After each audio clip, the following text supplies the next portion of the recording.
When people used to ask me, Stephen, what's the worst view in Scottish football? Kilmarnock is the first club that would come to mind. But since I've started the channel, Kilmarnock have been on the front foot in improving their disabled facilities. And tonight, we have full press access for the Premiership match against St Johnstone. We will find out just how good the facilities are in the Moffat stand behind me, how long the process took, and what the fans think of their new view.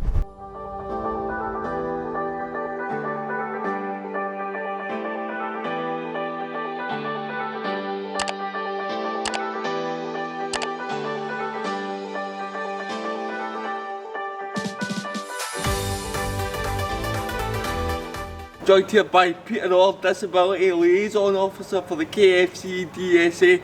That's like a countdown conundrum, but I got there. Aye. So Peter, what were your initial thoughts when you heard of this new platform that we're sitting on? Perfect, because I say we have tried to get this area for at least 7-8 years, and for it to come to fruition, it's been absolutely wonderful, because we're open spaces.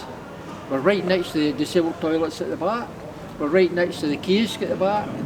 And that's all in the flat. So ideally, this is perfect as far as wheelchair disabled are concerned.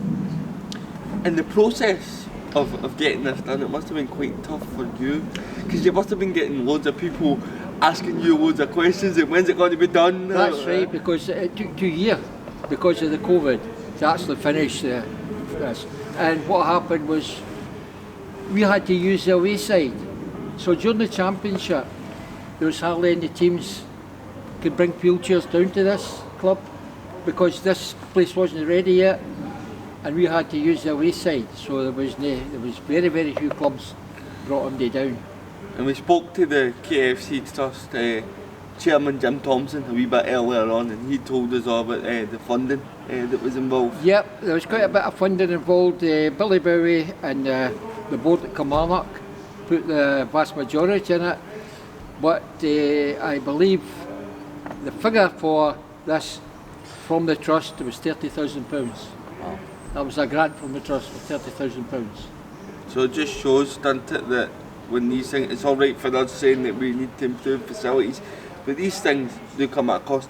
Do you not think though that governments and governing bodies should be helping clubs provide these sort of initially facilities? In 1992, when we started building the stadium, we got in 1993 we got a grant from the Scottish Sports so we could build the top of the disabled bit of roof on it. And we actually got a £10,000 grant from them, so that enabled us to put a roof down the stair and the roof on top of the Chadwick. So it's good to see that they're actually willing to help out, because this club is very good as far as catering for their disabled members. And then what sort of feedback have you had from your members here about this Perfect. platform? See the wheelchair users, they'll love it. Great. They all love it. Fantastic. One thing I've noticed that around me here is every space has got their own individual nameplate. Yes, I got that arranged. Is that you? Yeah, I thought that was a great touch, because obviously if you're able-bodied and you go to your seat, you can get your name put in your seat. So it's just an nice wee touch. Yes, I managed to arrange that, and I got everybody their own nameplate put on. So that's all the members. I've actually got another member, but unfortunately she's ill at the moment, so we're waiting to put her name down. If she's watching. What do you think other clubs should be doing for disabled supporters? I take it you've visited a lot of stadiums. I've been at all the Premier teams. So as a visiting supporter, what do you think that clubs should be doing? Is there anything that you think that they I could believe provide? the clubs should take more care of the wheelchair. Actually, quite a few of the clubs you go, they're sitting behind the net. And Hibs that I'm going to be at, we won't be there on the channel, but I'm going to be going to Hibs this weekend. That's Hibs is the same. For that, yeah. They're sitting outside, and you're directly behind the goals. Can I see it? So this is things that we're pushing for in the channel. An elevated view that we get here. We're going to see that later on during the game. You'll be able to see just how much better the view is. The likes of St Johnstone, you get an elevated view there because they're down. They're low down the green. Dundee, you get more or less an elevator but other ones, you know, Dundee United is very poor for wheelchair Stick in the disabled. corner, it's like You're a wee sitting bus in the stop, corner innit? like a wee bus shelter. Hearts is quite good because you're up in the back, you're high up. Aberdeen, they're down low, which is very cold up there. Inverness is cold. And then again, Arbroath's cold. the club's counter arguments to what we are saying here would be, well, we might not have the space or the funding, but surely, now for me, you go to many a stadium, and a lot of them are half empty half the time. That's right. How much would it? You just told us £30,000, but what would it take to remove a few rows of seats It wouldn't take much. to put in something like this It wouldn't take much. into account for the same support? I mean, we had an architect in and done all this for us. I mean, they'll have all the plans for this. So it's actually this setting could actually be transferred to another club that if they wish to put a platform in. The drawings and everything are there for it. So it would enable them to put something like this in. But then again, they need funding. The funding is the thing. No. I mean, as I said, the trust put £30,000 in, but I believe the full cost of this was around about £80,000. There you go. So that just shows you the cost of the club, and our club's going to foot that coming out of COVID. You know what I mean? When they look at the playing staff, and when the clubs like yourselves are trying to stay in the division, and they're That's going to right. put £80,000 when they can put that into a playing staff.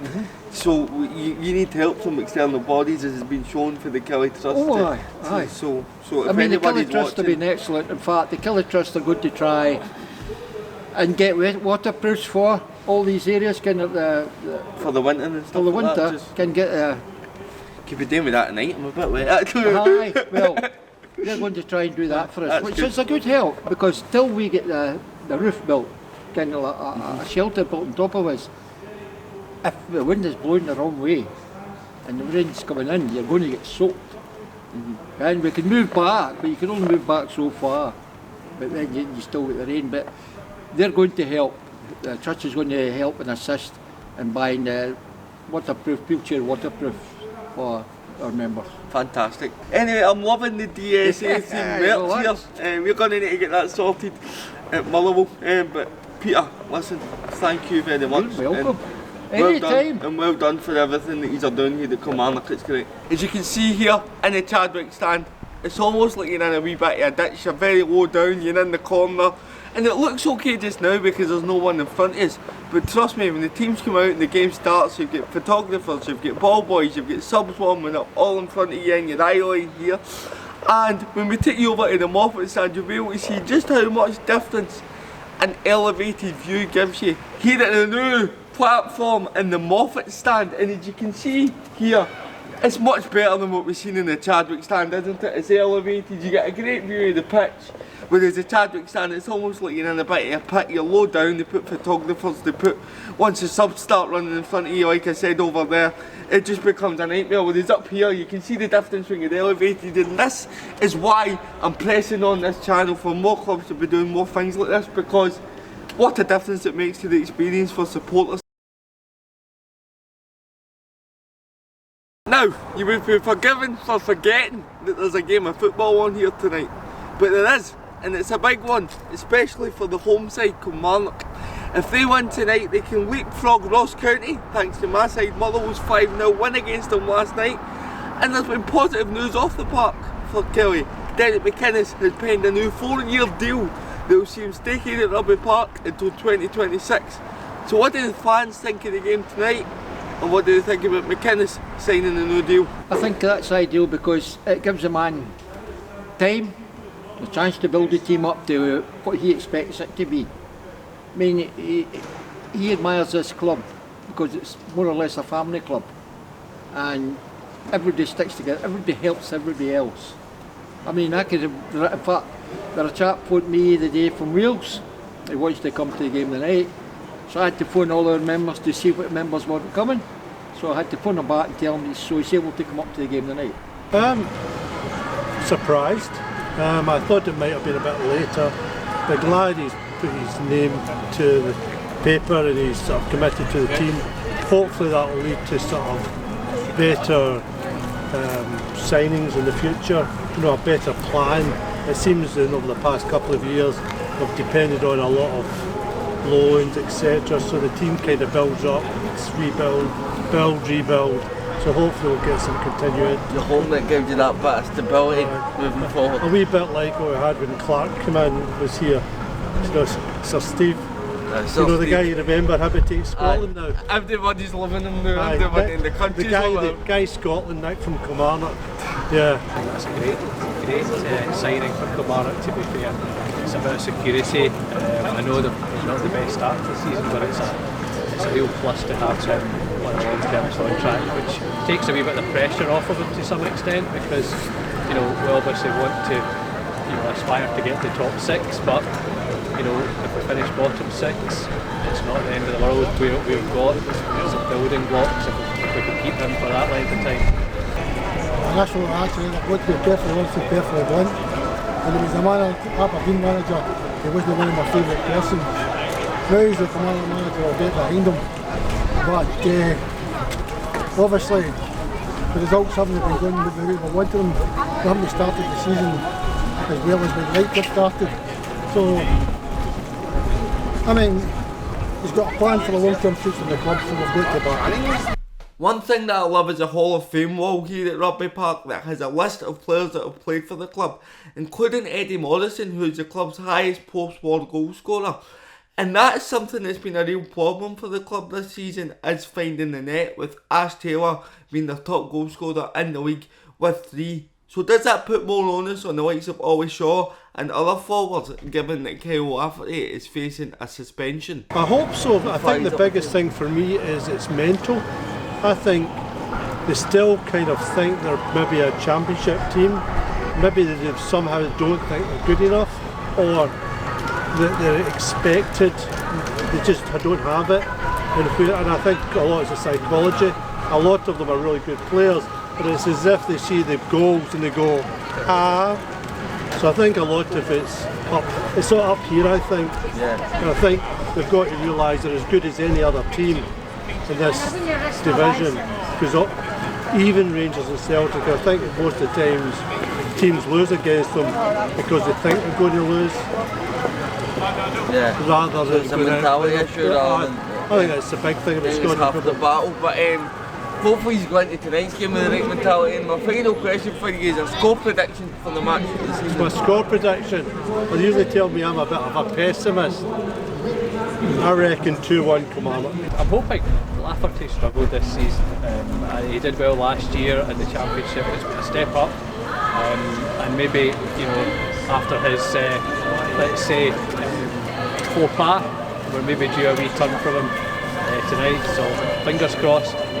And do you believe that you have enough in the squad to remain in this division this season? Do you think? Good question. Time will tell. Tonight's quite an important match for us, but I think the season will be determined by if we can win a lot of our home matches, because I think away from home's where we're going to struggle. So good question. We will wait and see. Thank you for complimenting my questions. Hopefully I'm complimenting your team at the end of the night. I'll ask you for the score prediction. 2-1 to Kilmarnock, and Lafferty is going to score in the 92nd minute. Right about that. Oh, by the way, here, that'll be good entertainment for the vlog. I'm hoping that can win. But thank you. No worries. Ollie Shaw gets us into some very good positions, but unfortunately, his 1-on-1 finishing is not the best. As I say, Kyle Lafferty is playing his pick tonight. He's allowed to play tonight, so he's there you go. So he's the main striker tonight. So he is. Obviously, do you think that then you do have enough in the squad? Me personally, no. I think they look like, I've got to be honest, perfectly blunt, they look like a championship team. The championship playing in the Premiership. We definitely need to strengthen the January transfer window. And then for you then, do you need to hope that you are still in about it in January? Is it a fear from you that you could be too far adrift come January? Well, at the moment, after Motherwell result against Ross County last night, we're going to get, as Ross County and Dundee United, we're going to be isolated at the bottom of the table. So this is obviously a massive 6-pointer tonight, because St Johnstone, I believe, are in 10 points and we're in 4. So yeah, I say we've got to hang in there. And then, while he's hanging there tonight, I'm going to ask you a score prediction for this evening. I'll go 2-1 Kilmarnock.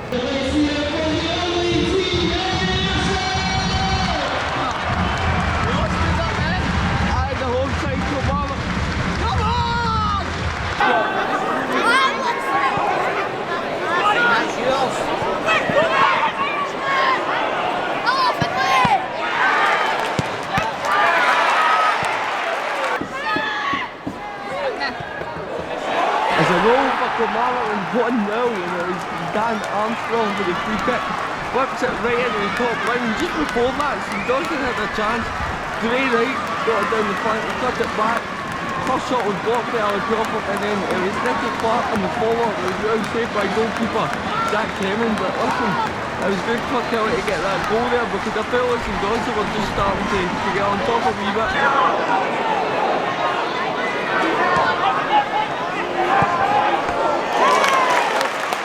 A good shot there for St Johnstone. Ali Crawford picks up the ball, edge of the box, fires it, and again Jack Hemming, instead of making a save, he's had to make a couple already. With about 26 minutes into the game, as St Johnstone have a corner here. Whipped in, and the head, oh, it's just wide of the post.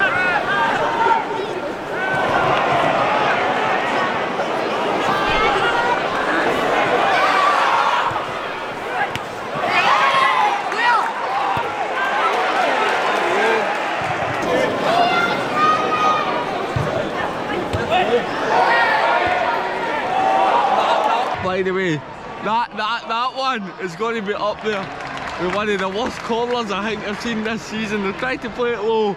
Stevie Mace flicked it to nobody and it's been cleared. Wow, that was dreadful.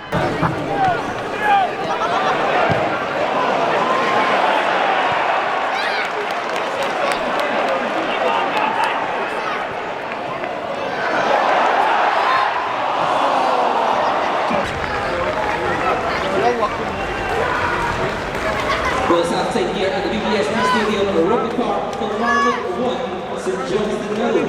Now, some of you have been in touch for your half-time shout-outs today. So, I went to the toilet and I was like, please don't let anything happen in the game, and it's 2-0 Kilmarnock. The ball came in, there was a shot, I hit the bar, and Dan Armstrong, who got the first one, just taps it in to make it 2-0. Gutted we missed it, but I tell you who won't be gutted, the Kilmarnock fans, because they're dying for 3 points and they're looking very good for it. And it's 3 minutes into the second half, Kilmarnock 2, St Johnstone 0, a Dan Armstrong double.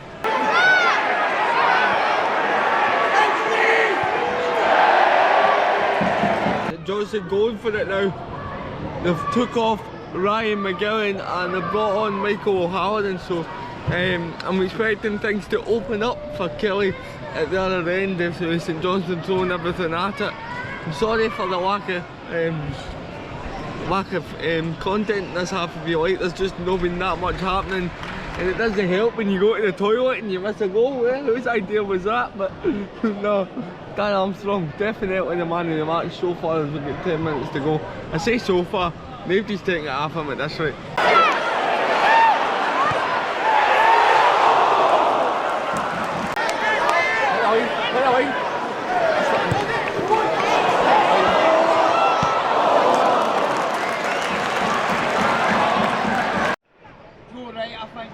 Did you get the ovation for this one? He's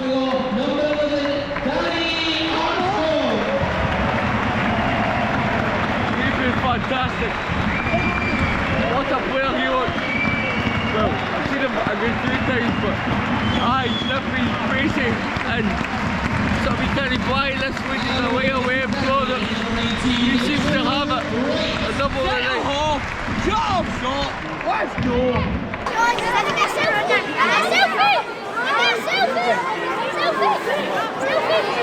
St Johnstone have it on the other side. Surely they can't up to them. And that is full time! Yes! Yes! Yes! Killie 2! St Johnstone 1! Great result for the home side. When they like to go heat to heat in the game, I know what it was with A-Wheels. The Killie Trust heavily funded the new disabled facilities in the Moffat stand, and someone who played a pivotal role was Chairman Jim Thomson. So just when did the discussions first take place, and how long was the process? Well, probably it was maybe 5 or 6 years ago. We were looking at how we could improve the stadium for all the fans. We had a meeting, we talked about safe standing as well, and the facilities for our wheelchair fans have been poor for years. And we decided at that time, right, we need to get younger fans in, we need to get more better facilities for the wheelchair guys. So we decided, to start saving money for that, and we got it over a period of time. We got the safe standing in, and the wheelchair platform is just in, but it would have been done earlier if it hadn't been for the COVID, kind of interruption. But it's a fantastic facility now for our guys. It's badly needed. And you mentioned that COVID there. What were the initial challenges you faced? Here, just like everything else, no fans in the stadium, no money coming into the club. And no, not to do with COVID, sorry, to do with building the platform. What to do with the platform? Just the supplies. We just couldn't get the materials in. That was the problem, and it just took far longer than we wanted it to take, and unfortunately the price rose as well during that period. The initial cost we get quoted was around £40,000. And it's since then, just materials have shot through the roof, and the price was almost double that to get this completed. That was going to be my next question. How much was the actual cost? But I mentioned this to Peter when I was talking to him. Do you not think that governments and governing bodies should be doing more to help clubs provide these? Absolutely. It shouldn't be on the club. 100% there should be grants available for this sort of thing, because every stadium needs updated. We need to look after. There's all sorts of disabilities out there, and we need to get these people to come and support Scottish football. We need to get them and provide the facilities for them. We took the decision way back to get an organisation called Level Playing Field in here, who kind of fight for the rights, for everybody, and look at the different access. So they surveyed the whole place, and obviously one of the biggest criteria was to upgrade our wheelchair facilities for our wheelchair supporters here. We'll work along with different things there. We'll get other equipment we'll bring in as well. We'll just get wee kind of handheld sets for our visually impaired supporters as well. But we need to work and get more. The facilities here are great, but we need more. We need bigger. The facilities are great, but the weather isn't right. It's Scotland, what do you expect? I know. But it's a good point you make there. And get back to governing bodies. See with buildings in Glasgow, clubs, etc. They have to adhere to certain standards. Of course they do. So should it not be written in the law for football? The disabled supporters should have an elevated view at least, so they can see the game after. Absolutely. Having it at ground level is just no use, because you've got other barriers in place. You've got advertising boards, you've got photographers in front of you, and it's really, it has got to be raised platforms like this. And what sort of feedback have you had from the supporters? Fantastic feedback. One of our guys that uses this, Laurie Finlayson, put a wee tweet out, and it absolutely went viral. And other fans from other clubs are really saying, "Come on, we're on clubs. We need to up the ante here and get these sort of facilities into our own grounds." Yeah. And absolutely, clubs need to grasp the nettle here and do this for their fans. They do, absolutely do. I'm telling you, by the way, I think he's reading off my sheet, because he's leading me on to my next question perfectly. What more do you think that clubs need to do? What more can clubs that you've visited, from your perspective? Well, it's good to see. New stadiums in the building. The new stadium at St Mirren has got great wheelchair access. The home section's amazing there. It is. And it's the same with St Johnstone, but you're coming in at ground level there. This is an old stadium. So we've had to adapt, to get it up off the ground. But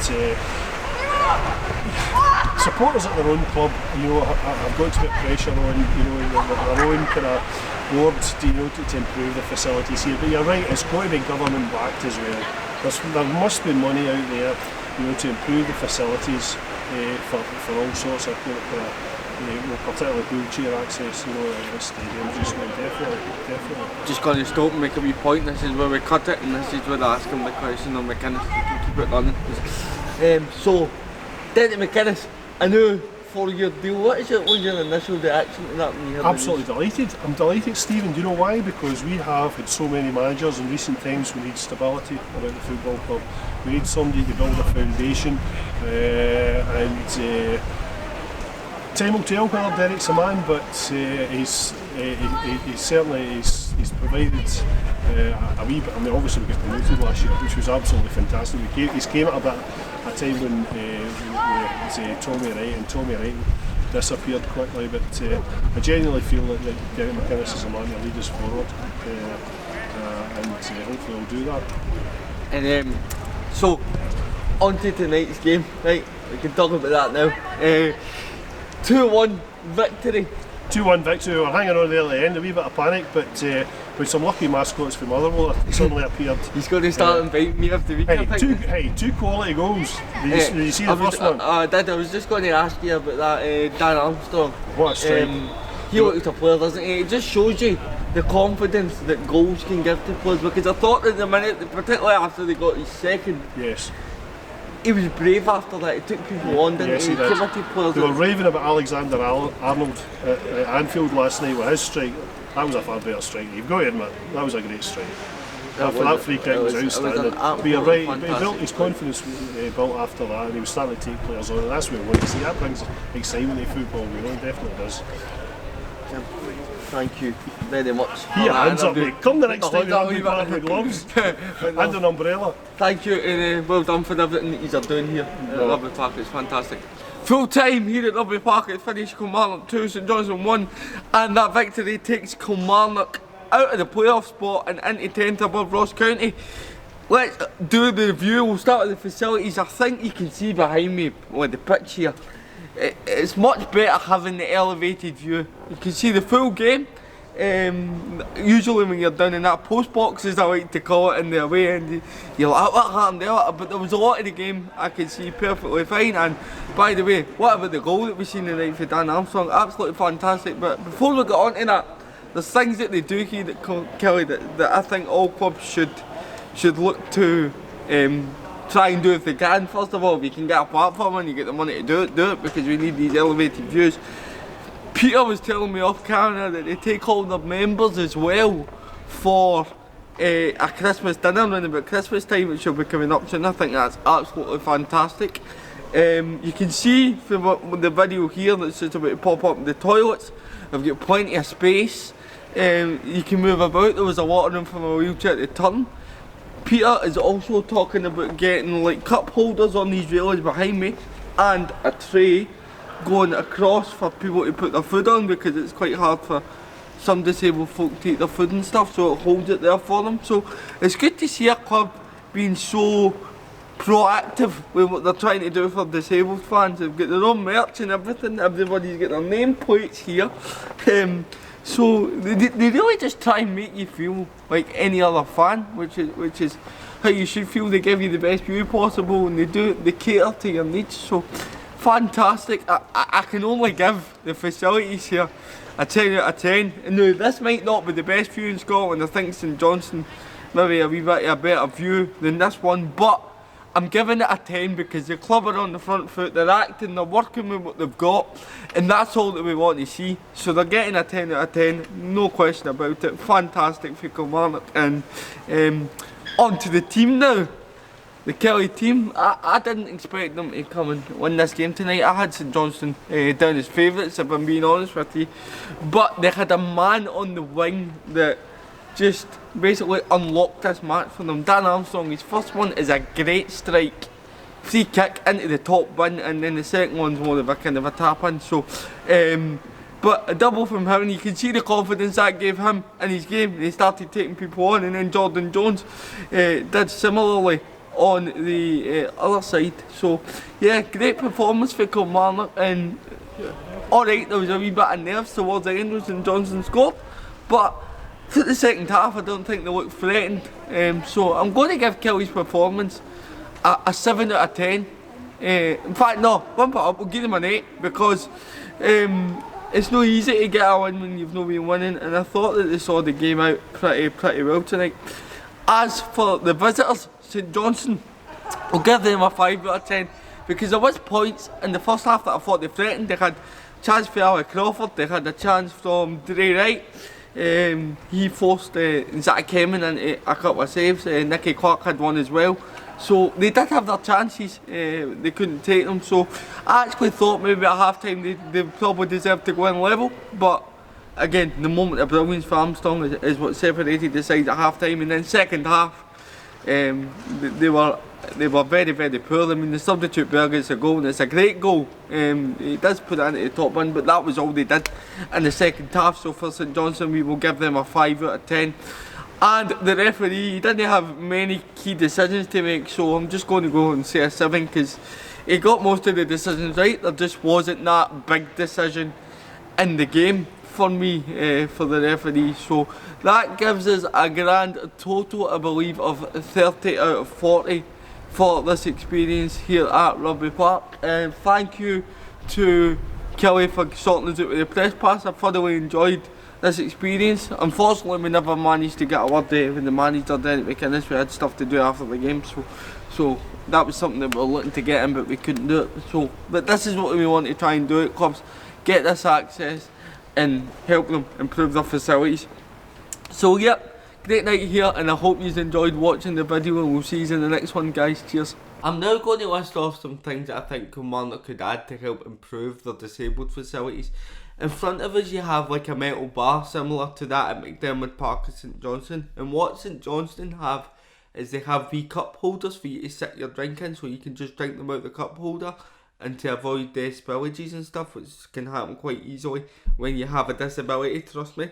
Also, the thing with the metal bar at Killie is it's long enough so they could put trays in, like a tray for you just to sit your food on, and then the kiosk could supply plastic forks just for you to eat your food off with the tray. Also, I think blankets, because Rugby Park is one of the coldest stadiums in Scotland.